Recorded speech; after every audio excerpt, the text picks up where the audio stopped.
దీన్ని liquor scam అని పేరు పెట్టి senior retired IAS Dhananjaya Reddy గారిని, ఓఎస్డి కృష్ణమోహన్ రెడ్డి గారిని, చెవిరెడ్డి భాస్కర్ రెడ్డి గారిని, ఇప్పుడు మిథున్ రెడ్డి గారిని అరెస్ట్ చేశారు.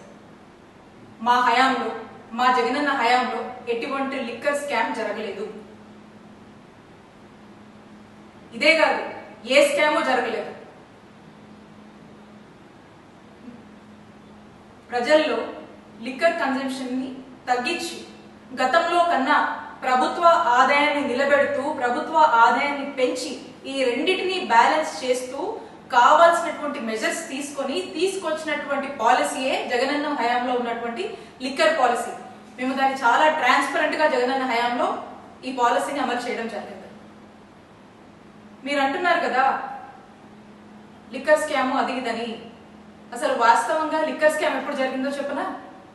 చంద్రబాబు నాయుడు గారి హయాంలో 2014 నుంచి 2019 వరకు మీరు తీసుకొచ్చినటువంటి లిక్కర్ పాలసీ రూల్స్ అన్ని డివేట్ అయ్యి ఏ విధంగా మీరు లిక్కర్ ని ఏ విధంగా మీరు ఎక్స్ప్లాయిట్ చేశారో అప్పుడు జరిగింది. దాన్ని స్కామ్ అంటారు.